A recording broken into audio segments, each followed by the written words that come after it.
Welcome back, everyone. Let's jump into the next step in our expert level training. As we master ISO 19650, we'll look at the asset information requirements, or the AIR. You can think of the AIR as a checklist that keeps every asset accounted for and has your project running smoothly so you can meet all of your operational needs. Let's jump in and see how the AIR can really make a difference. The challenges that come with managing AIR can be quite immense. And Akos, what do you see as some of these challenges? Well, exactly. I have a couple of examples. Like most of the projects, we always have to go through dozens of different spreadsheets just to find the right maintenance record. So it's more time spent hunting down the latest versions than actually managing those assets. And also keeping data current and relevant is another big challenge. If you are managing multiple assets, it can be hard to ensure that all the information is always up to date. Main challenge I see is tracking asset performance effectively when you have complex manual processes to deal with, and then managing data across teams and ensuring it's accessible to everyone is even more challenging. Yep, I remember working on many projects that we had the asset and we didn't really know where it was, what it needed, what the requirements were for maintenance. And the only person that understood that was the one manager that had a notebook. And really, that was not the best way to manage it. We found that tracking things in a database would help, but it was getting the right information in that database. That was the most important step. The first part of creating asset information requirements is really identifying the key information needed to manage and operate your assets. So just like the OIR, it varies based on the organization, and the AIR will also depend based on specific needs and priorities for each of the projects and each of the assets, whether they are a pump or whether they are a complete zoo, for example. The zookeeper's AIR might include monitoring habitat conditions, tracking equipment used for animal care, checking enclosure, maintenance schedules, making sure they don't escape, monitoring humidity levels, feeding schedules, cleaning equipment. All of this can help ensure a safe and healthy environment for both animals and staff. On the casino side, the asset management priorities change immensely. And here they focus mainly on monitoring security systems, tracking, maybe slot machine performance, ensuring that surveillance equipment is always operational, having the AIR cover all of these needs in a casino and manage these assets to ensure safety and also regulatory compliance and customer satisfaction.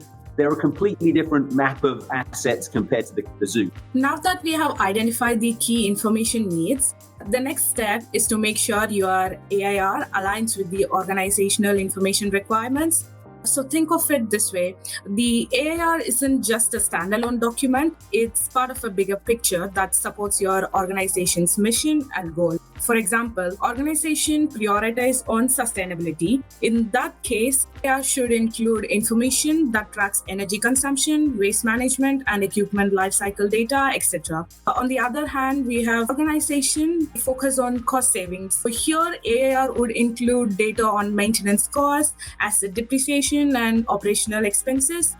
By aligning your AIR with your OIR, you are ensuring the asset management isn't just efficient, it's also strategic, supporting the organization's long-term vision. All right. Now that we've got our AIR aligned with organizational goals, let's talk about managing multiple assets. When you are dealing with a large portfolio, it's essential to streamline and standardize your AIR for consistency and efficiency. Think of it like managing a fleet of vehicles. If you have a common template for tracking maintenance, fuel usage, and inspections, you don't have to reinvent the wheel every time a new vehicle is added. Just apply the same structure and all the important data is going to be captured consistently. Or the same way, consider managing HVAC systems across multiple buildings. Instead of creating a separate AIR for each system, you could use a standardized template that tracks similar data points like performance metrics, energy usage, and maintenance schedules. This way, you are not duplicating work, you are just repeating a reliable process. And lastly, let's talk about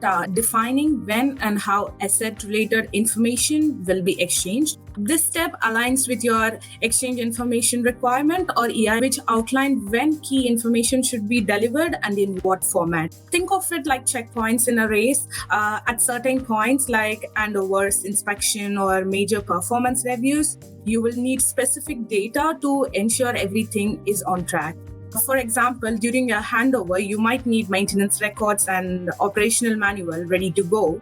or at an inspection, you will need up-to-date performance data to assess if the asset meets standards. So by clearly defining these information exchange points, you make sure the right data is in the right hands at the right time. Yep, absolutely. So we've talked a lot about why it's important and how to go about it for different organizations.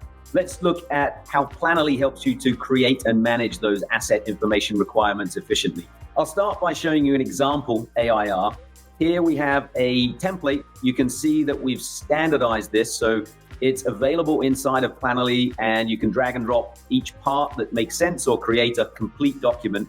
Inside of here, you can see that it captures all of the key information you need for each of the assets, like maintenance schedules, performance metrics, operational requirements. And with this setup, you're not starting from scratch every time. So you can use this, adapt the template to meet your own requirements, and that will save you time to get started. But as we also think of assets as structured data, we can really dig into that structured data by creating tasks inside of the scope module. If we move on to the scope module inside of Planoly, you'll see that this is where it really gets interesting, because in this section, you can see that each asset can be clearly defined in this scope, whether it's an HVAC system, a security camera, or a lighting fixture. Every asset has its own detailed breakdown, and this makes it easy to see what's covered, who's responsible, what information is needed to be tracked for each of these assets. And everything's organized, so it removes the confusion. It means that people are actually accountable for delivering the asset, whether it's a virtual asset, the real asset, and also all of the information that's related to this. Planoly makes that AIR management super streamlined and consistent and tailored to your organizational needs throughout the project. And remember, Don't plan late. Plan early with Planoly.